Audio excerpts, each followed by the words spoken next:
La Unión Europea aumentará los impuestos para los vehículos eléctricos que importa desde China. La decisión la tomó la Comisión Europea el pasado 4 de octubre, aunque la postura dentro del bloque no es unánime. Alemania se opone, alegando que es mejor buscar una solución negociada y evitar al máximo una posible guerra comercial con el gigante asiático. Del otro lado, los países que respaldaron el incremento progresivo de los aranceles dicen que es para defenderse de lo que catalogan como una práctica comercial injusta por parte de Beijing, ya que el gobierno chino ha subsidiado ampliamente la producción de vehículos eléctricos en los últimos 15 años. Esto ha contribuido a que el precio de un coche de batería recargable sea casi la mitad de barato en comparación de lo que cuesta en la Unión Europea o en Estados Unidos. Diego Bassani nos cuenta más en el siguiente reporte.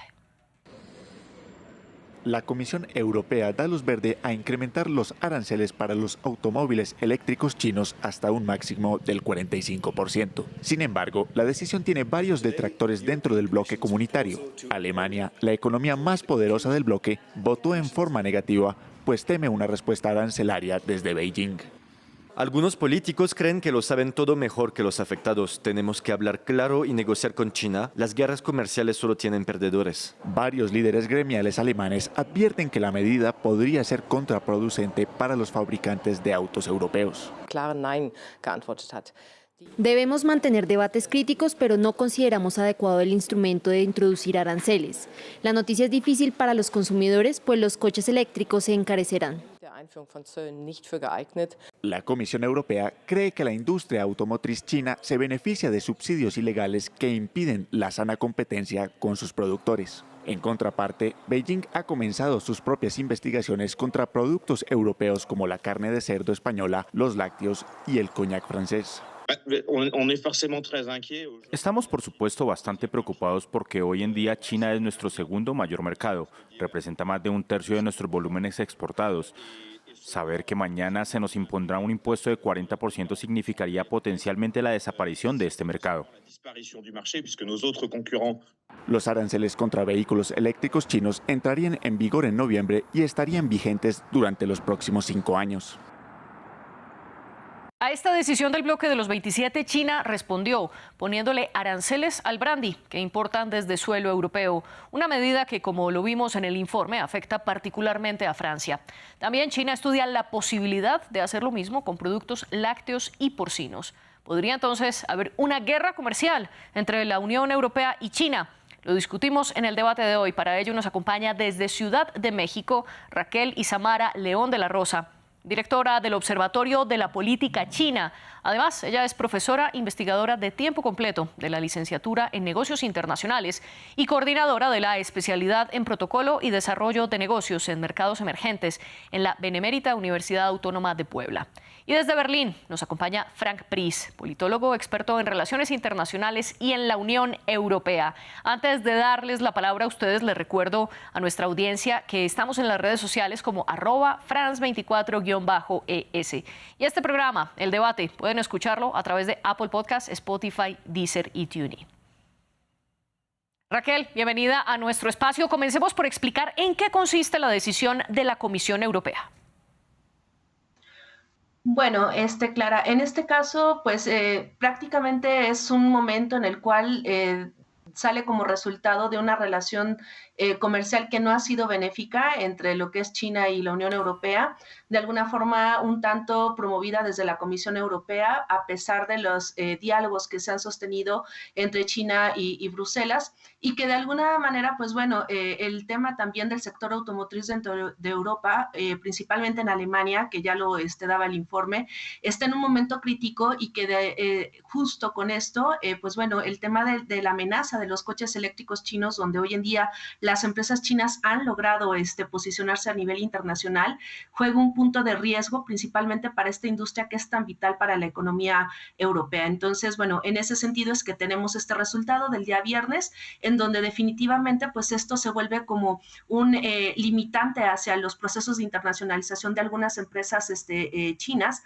Solamente hay que recordar que pues bueno, parte de esta decisión va en función también de qué tipo de empresa y y vehículos están haciendo estos gravámenes hacia el tipo de la importación de productos chinos, donde es la empresa SAIC China, que es la más penada con un alto porcentaje hasta cierto 45%, y en este caso, pues bueno, la empresa BYD, que es la que más se ha posicionado en el mercado, solamente suma un 15% extra a este 10% que ya está de manera operando de manera normal. Y como usted bien lo explica, este aumento de los aranceles es diferenciado. No todas las empresas chinas tendrán ese máximo del 45%. Más adelante vamos a hablar al respecto, pero antes quiero darle la bienvenida también a este espacio a Frank Pris. Gracias por acompañarnos. Frank, ¿usted cree que China está promoviendo una competencia comercial injusta, como afirma la Unión Europea, o se trata del otro lado de un libre comercio y una competencia sana que está respondiendo a una calidad a bajo costo promovida por los chinos? No, yo creo obviamente que la competencia es de cierta manera desleal, no es el famoso level playing field que uno está esperando, no hay reciprocidad. China, por ejemplo, está cerrando ciertas áreas de su economía para competidores de Europa o de la Unión Europea, de Estados Unidos también restringe muchas áreas, también está muy documentado por parte de la Cámara de Comercio Europea en China, por la Cámara Alemana, que está en el lugar documentando que no esas empresas tienen las posibilidades en China de competir igual a igual.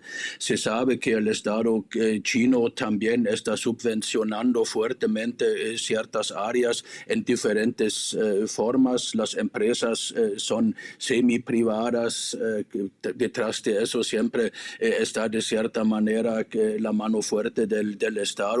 Entonces sí, no es una competencia igual a igual. Sin embargo, hay que ver que también los productos chinos en muchos lados están muy competitivos. También la industria automotriz alemana por mucho tiempo hizo muy buenos negocios en China. Grandes partes también de las ganancias vinieron del mercado chino. Hay muchos joint ventures también, que es también un acceso al mercado chino, pero llegamos ahora a un punto que es sumamente peligroso, y como en la película que ustedes mostraron con la opinión de Hildegard Müller de la industria automotriz alemana, sí también China tiene posibilidades fuertes de reaccionar a esos aranceles. Eso es lo que de cierta manera se están temiendo aquí en Alemania más que todo, pero también aquí el debate no es único. También hay gente que en Alemania, partidos políticos que fuertemente están en favor de estos aranceles de la Unión Europea como respuesta a la competencia desleal, mientras hay otras áreas de la política alemana y europea que están en contra, esperando las consecuencias que ahora ya de cierta manera se ve. Y China, como se ve que actualmente atacando el brandy francés y otros lados, China siempre ha sido muy listo de dividir a los europeos, a los 27 países. Se ve a Hungría, se ve a otros lados donde China es muy fuerte en sus influencias, y eso es un peligro porque la Unión Europea en realidad no está reaccionando como un bloque unido fuerte. Y precisamente Hungría también votó en contra de esta decisión, al igual que Alemania. Raquel, pero volvamos sobre esta pregunta. ¿Usted cree que hay una competencia desleal, como lo defiende la Unión Europea, o por el contrario el bloque de los 27 está reaccionando con un proteccionismo al mercado, como acusa Beijing? Bueno, en ese sentido creo que hay que poner claroscuros con respecto a esto. Definitivamente hay una documentación sobre este tipo de prácticas debido a esta investigación que se hizo desde la Comisión Europea dentro de fábricas chinas. Sin embargo, creo que también hay que poner sobre la mesa un aspecto muy interesante, y es el hecho de cómo es que las empresas automotrices a nivel internacional han transitado hacia la innovación y hacia el tema de coches o vehículos eléctricos, en donde donde pues definitivamente si queremos hablar de un sector automotriz tradicional, definitivamente encontramos a muchas empresas europeas que han liderado el mercado durante muchísimos años, también como las japonesas. Sin embargo, creo que el tema de ver a esta idea un tanto xenofóbica con respecto a las empresas chinas, más allá de que sí existen este tipo de subvenciones hacia el sector, definitivamente no podemos hablar de un modelo de desarrollo igual al europeo que al mismo chino y la injerencia sobre todo que tiene el Estado en ello. Es importante señalar que de alguna forma, pues bueno, esta idea de la innovación y la tecnología y cómo generar coches eléctricos a costos bajos, se vuelve hoy en día como el elemento de competitividad que prácticamente ninguna empresa en el mundo, ni siquiera la propia Tesla, puede competir con estas empresas chinas. En este caso, pues bueno, también hay que señalar que las reacciones alrededor del mundo son muy distintas, ¿no? Mientras, por ejemplo, vemos este tipo de medidas tomadas desde la Unión Europea, vemos por otro lado en el caso japonés, que hoy en día es en el sector automotriz tradicional la empresa más importante del mundo con Toyota, una alianza que se busca crear con estas empresas chinas a modo de no quedar fuera o en este caso viendo el preámbulo de Europa como una posible escena que pudiera repetirse en con otras empresas alrededor del mundo en el sector automotriz. Entonces, bueno, un poco tanto a tu respuesta, creo que es un poco un contexto bien complejo en el cual también hay que preguntarnos un tanto qué es lo que dejaron de hacer las empresas alemanas en este sentido para transicionar hacia otro tipo de productos que fueran un poco más accesibles a una sociedad que hoy en día pues no tiene un poder adquisitivo tan alto por todas las constantes crisis que se viven alrededor del mundo. Y justo lo que usted explica me da pie a la pregunta que le quiero hacer a Frank y ¿es responsabilidad del gobierno chino por haber subvencionado en gran medida la producción de vehículos eléctricos o es responsabilidad de los países europeos por no haber respaldado a sus industrias de la misma manera que lo hizo Beijing? Porque según datos del Center for Strategic and International Studies, China pasó de beneficiar o dar subvenciones por alrededor del 40% del precio final de cada automóvil eléctrico a un 11% en los últimos 15 años. Todo esto sumando rebajas a impuestos en las fábricas que producían estos vehículos, inversión en tecnología e investigación, las rebajas a los compradores y también diferente clase de subsidios. ¿Debieron hacer lo mismo los países europeos, Frank?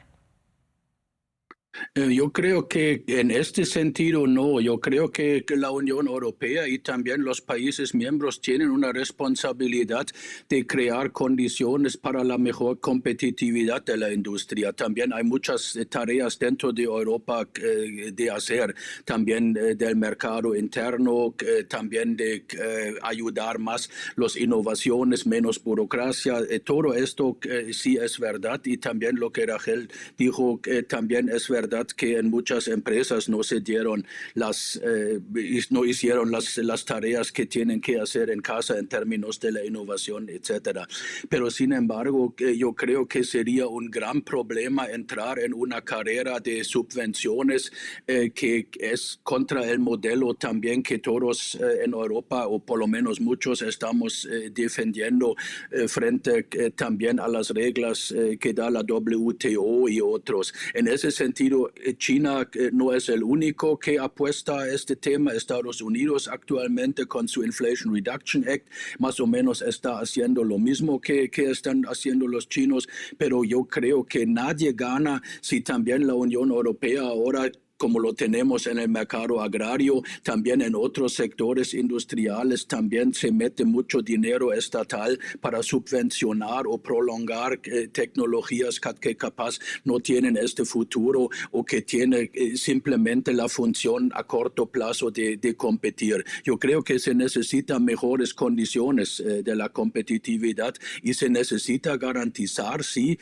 que no hay ventajas para lo que apuestan, que en lugar de competitividad apuestan a subvenciones en su lugar, que es el caso de China. Así hay que garantizar de cierta manera una competencia leal, pero no entrar, a mi juicio, en ese tipo de competencia, quién da más subvenciones y quién más financia artificialmente a través del Estado a ciertas industrias. Acá creo que nunca la política sabía mejor que el mercado a qué apostar y a qué no. Y a propósito que usted menciona el caso de Estados Unidos y la Organización Mundial del Comercio, o WTO por sus siglas en inglés, quiero preguntarle a Raquel, ¿cuál es la diferencia entre la decisión de Estados Unidos y que tomó desde la administración de Donald Trump con la llamada sección 301 de imponer aranceles a los vehículos eléctricos chinos? ¿Qué se diferencia esa decisión respecto a lo que ahora dijeron los comisionados europeos? Bueno, en ese sentido creo que tiene que ver muchísimo realmente con el número de vehículos que ingresan a cada uno de estos dos mercados. En el caso, por ejemplo, de Estados Unidos, no llega a ser ni el 10% del número del parque vehicular chino que está entrando a la Unión Europea, y que en ese sentido, digamos, donde se está palpando realmente, digamos, esta competencia entre las empresas chinas y las empresas o los vehículos europeos es en este mercado. Por ello es que se vuelve tan interesante esta discusión hacia poder decir si es una guerra comercial o no, debido a que de alguna manera, si comparamos el mercado europeo con el mercado estadounidense, digamos que el estadounidense es incipiente dentro del tema de los vehículos eléctricos con respecto a Europa. Entonces, creo que es ahí donde radica esta principal, digamos, diferencia. Y también hay que mencionar lo siguiente, en términos, digamos, de competencia entre quienes hoy en día son las dos empresas que mayor posicionamiento tienen en el mercado a nivel internacional. Por un lado tenemos a la estadounidense Tesla y por otro lado tenemos el caso de BYD por parte de China. Entonces, en ese sentido, a nivel político, a nivel discurso político, política comercial y definitivamente en la manera en cómo se vincula China tanto con Estados Unidos como con la Unión Europea, que ya señalaba Frank un punto muy interesante. Algo que no ha resultado dentro de la propia Unión Europea es tener como una visión unilateral con respecto a China, debido al lobbying político que tiene China, no solamente en Bruselas, sino también de manera bilateral dentro de lo que es la Unión Europea, una situación que es muy distinta con respecto a Estados Unidos y China, y que de alguna forma, pues bueno, en medio también de un proceso electoral tan importante como es el que hoy en día se lleva a cabo en Estados Unidos, se vuelve definitivamente como dos elementos o dos estrategias totalmente distintas, aunque estemos hablando del mismo sector automotriz en términos de coches eléctricos. Y quiero preguntarle, Frank, ¿a qué se debe la oposición de Alemania a aumentar los aranceles? Sobre todo Alemania, ¿por qué sería uno de los más perjudicados con esta decisión? Bueno, en este caso, para Alemania, la industria automotriz tiene una importancia sumamente importante. Cada séptimo lugar de trabajo en Alemania más o menos depende de esta industria, directamente e indirectamente. Y también no es sorpresa que algunos de los estados europeos en el este de Alemania votaron también en contra, porque allá también hay muchas empresas que cooperan muy estrechamente con la industria automotriz alemana y saben cuando Alemania, la automotriz tiene un resfriado, ellos tienen un gripe en su caso. Otros países pensaron que en ese sentido para ellos, especialmente ese sector, no sería de tanta importancia, y ahora China otra vez apuesta un poco a la vieja política de dividir a los países europeos. Para mí no es sorpresa que apunta con ese del brandy y los productos agrícolas más, por ejemplo, a Francia, que a los países que en este caso votaron en contra de estas medidas. Mi expectativa es que como usted ha mencionado, la vigencia es a partir de noviembre y todavía hay semanas para negociar, y China sabe negociar a lo duro, y la Unión Europea también de cierta manera ahora ha mostrado sus instrumentos también, porque China tiene un gran interés en el mercado europeo. Ellos tienen sobrecapacidades en su propio país, necesitan esas exportaciones, entonces la Unión Europea también tiene un cierto leverage de negociar, y de esto es mi expectativa que en las próximas semanas todavía vamos a ver movimientos, porque China también tiene el interés de cierta manera de que Europa no toma parte en la guerra económica entre China y Estados Unidos, solamente la posición de Estados Unidos. China piensa y cree que a Europa, o por lo menos gran parte de Europa, todavía puede obtener una cierta posición neutral en esta guerra. Capaz es una ilusión vinculado con temas de seguridad, etcétera, pero eso todavía todavía ya es la expectativa. Entonces yo creo que hay posibilidades para negociaciones en las próximas semanas a través de cuotas, a través de una cierta reciprocidad en ciertas áreas. La última palabra, a mi juicio, no está dicho. Usted afirma entonces que Europa todavía, o la Unión Europea todavía tiene la sartén por el mango en la medida en que China necesita ese mercado europeo para poder exportar sus vehículos eléctricos y que China está apostando a una política de dividir al bloque de los 27. Raquel, ¿usted qué opina al respecto? Bueno, yo difiero un poco en este sentido. Creo que el mercado de los coches eléctricos chinos sí es importante el mercado europeo, pero tampoco creo que hay que romantizar el hecho de que sea el único mercado donde se están insertando este tipo de vehículos. Creo que por cuestiones de costos, necesariamente hay otros mercados en el sur global que son muchísimo más atractivos para esta internacionalización de los vehículos chinos, que es el mercado que en un futuro no se van a poder pelear con respecto a lo que estamos viendo hoy en día entre las empresas europeas y las empresas chinas, por ejemplo, en América Latina, en África, en el sureste asiático. Entonces, en ese sentido, creo que todavía estamos yo lo veo que estamos en un inicio de cómo es que se va a acabar de reajustar esta relación entre Europa o la parte occidental con China. Principalmente, ¿por qué? Porque, bueno, hay que señalar algo muy importante y que ahí comparto gran parte de lo que decía Frank con respecto a Alemania. Alemania es el principal socio europeo para China y de alguna manera hay una relación de comercio interindustrial muy importante. Sin embargo, digamos, acciones como las que vemos con el tema del tema de la investigación de antidumping hacia lo que es el coñac francés, es prácticamente como más una parte de estrategia a nivel político por el tema del voto a favor dentro de lo que fue esta sesión el día viernes y que de alguna manera, pues bueno, esta situación yo creo que vamos a empezar a calificar las posturas al interior de la propia Unión Europea con respecto a China, donde pues bueno, hay que señalar que si bien ha habido estos diálogos bilaterales, el más reciente en el caso de España, donde Sánchez estaba totalmente a continuar esta relación con China sin ningún tipo de agresión, vemos también pues obviamente esta situación en donde en algún momento Emmanuel Macron en esta visita que hace a China junto con la presidenta de la Comisión Europea el año pasado, pues bueno, pareciera ser que cambia totalmente el escenario. Creo que de alguna forma esta situación que rompe China, esta dinámica de la visión unificada de la Unión Europea, responde más a los intereses particulares, principalmente de cuestiones de comercio, ya sea interindustrial o la dependencia de capitales chinos o europeos hacia China, hacia ciertos sectores que son claves para ambos países, van a acabar demarcando quién está a favor y quién está en contra y cómo esto va a poder ir evolucionando de aquí a octubre, que se tiene el tiempo para poder emitir totalmente este tema arancelario, o incluso no esperar las propias resultados de las elecciones de Estados Unidos como un elemento definitorio para saber hasta dónde Europa puede encontrar un aliado dentro de Estados Unidos con respecto al tema de los vehículos chinos a nivel internacional.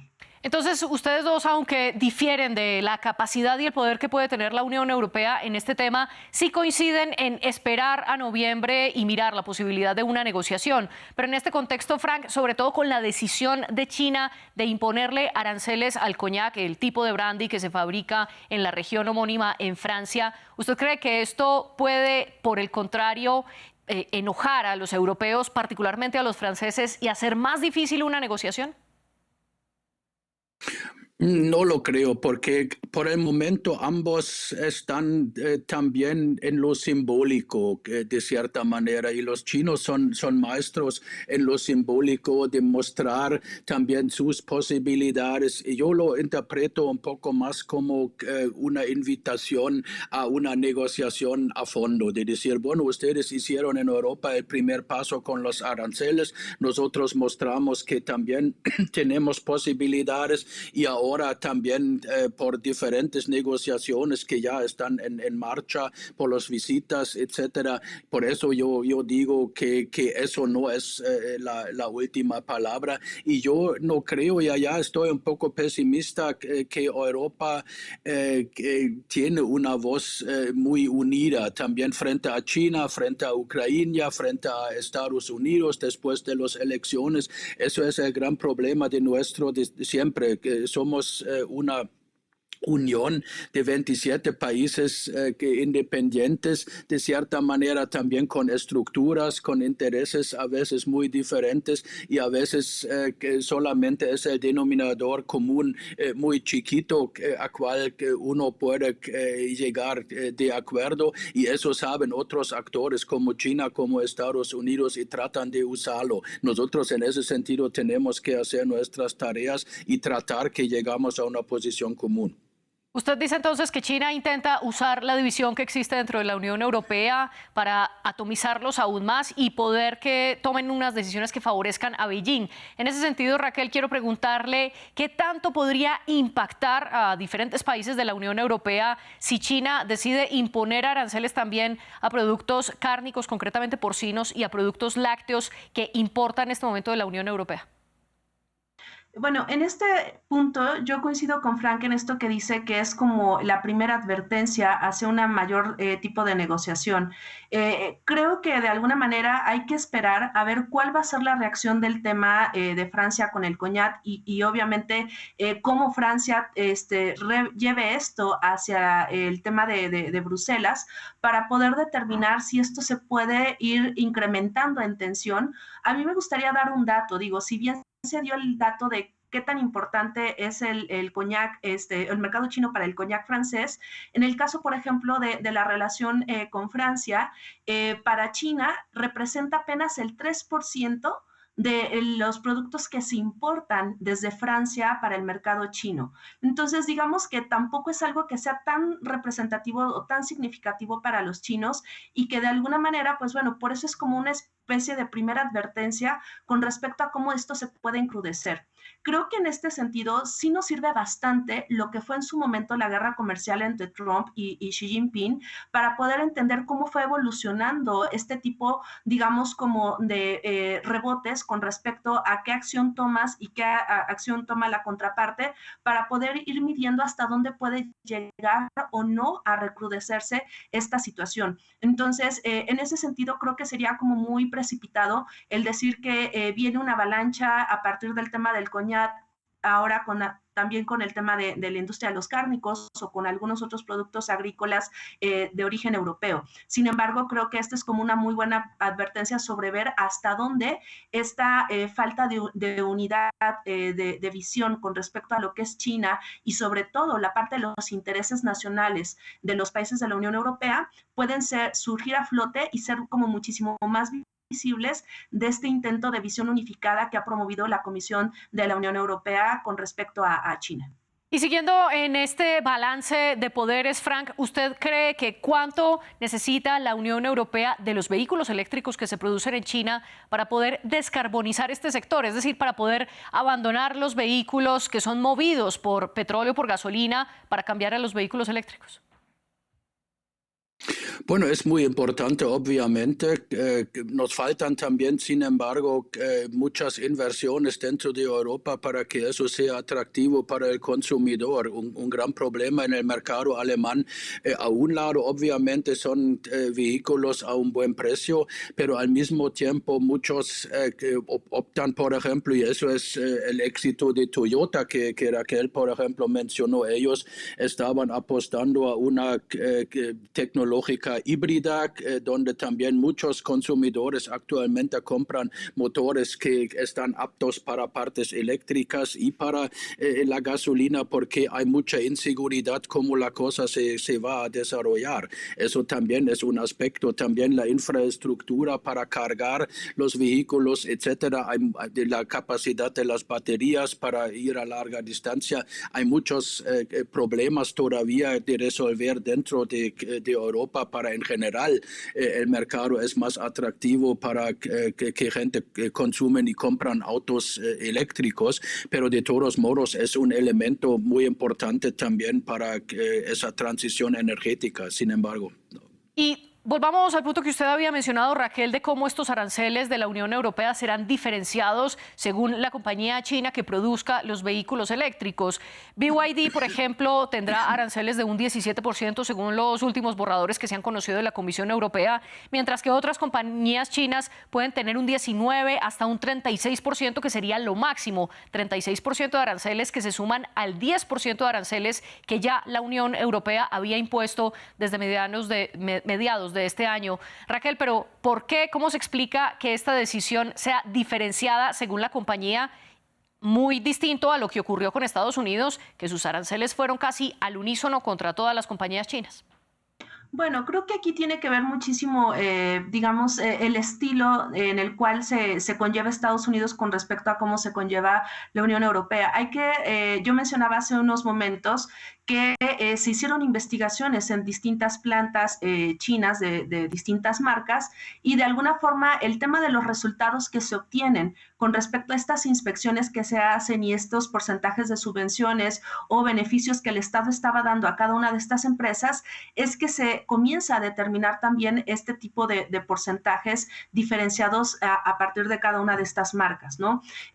En este sentido, si lo englobamos así hacia que es un máximo de un 45% de grabación hacia algunas marcas chinas, ya mencionaba yo el caso de Bike, que es la que al parecer es la que tiene el gravamen más alto, y por ejemplo BYD, que es la que menos tiene este gravamen. De alguna forma también es interesante hacer el análisis cómo es que estas marcas se han posicionado en el mercado europeo. En este sentido, creo que la que sale menos afectada es la que de alguna manera hoy en día compite más en el mercado, que insisto que es el caso de BYD. Entonces, en ese sentido es de que se hace esta diferenciación en el caso de la Unión Europea, mientras que en el tema de Estados Unidos, digamos que también el contexto es totalmente distinto con respecto a qué es lo que justifica Estados Unidos, y sobre todo es cómo el tema de los vehículos eléctricos compite de una manera muchísimo más directa con los chinos, y por ello es esta decisión unilateral de generar este tipo de leyes, incluso junto con el tema de la ley CHIP, como un elemento importante para poder limitar este proceso dentro de la economía estadounidense. Pero entonces ahora quiero hacerles la pregunta que está en el público. Frank, ¿usted cree que habrá una guerra comercial entre la Unión Europea y China, y sobre todo el aumento progresivo de los aranceles a los vehículos eléctricos no terminará afectando a los compradores europeos? Yo al final pienso que la Unión Europea va a tratar todo de evitar ese tipo de guerra, porque nosotros ya nos vemos un poco como europeos entre la espada y la pared. Vemos ahora frente a las elecciones en Estados Unidos, conocemos que el presidente Trump en su tiempo como presidente definió la industria automotriz alemana como amenaza a la seguridad nacional de Estados Unidos.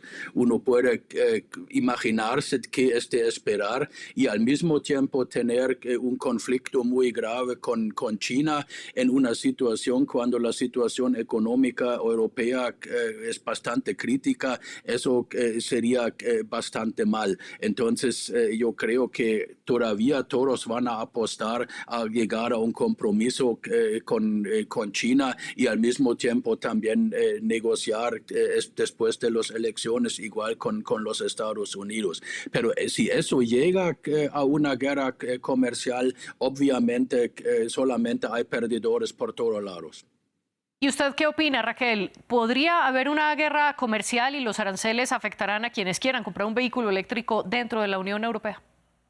En este punto comparto con Frank, simplemente me gustaría agregar que creo que lo que hay que esperar es qué tan fuerte es el lobbying automotriz dentro de Europa, principalmente el alemán, y sobre todo bajo este precedente de la votación en contra con respecto al tema de los aranceles. Creo que es aquí donde, insisto, que se va a ver realmente cuál es la capacidad de agencia que tiene la Comisión de la Unión Europea frente a esta visión unificada frente a los intereses nacionales. Creo también que el hecho de llegar a una guerra comercial en un contexto en el que hoy están tan confrontados Estados Unidos y China, sería un gran perdedor la Unión Europea en dado caso de que se metiera en una dinámica, digamos, tan compleja, principalmente por las industrias que hoy en día siguen siendo el motor económico de la Unión Europea, que pues obviamente bajo este proceso de posicionamiento chino en una diversificación hoy en día de industrias emergentes con su plan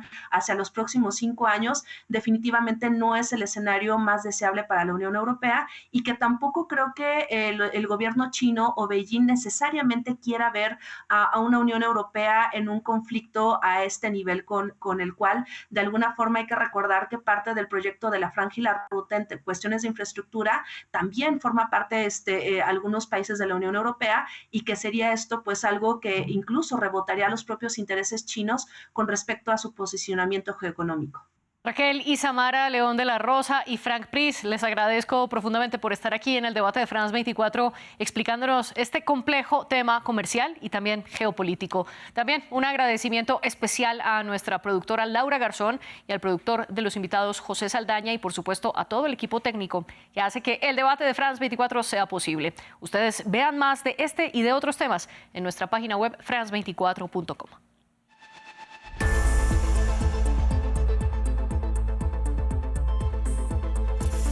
Recorra una región en constante evolución. Sus sensibilidades, luchas y conflictos en contexto. Una travesía por Medio Oriente con escala en France 24.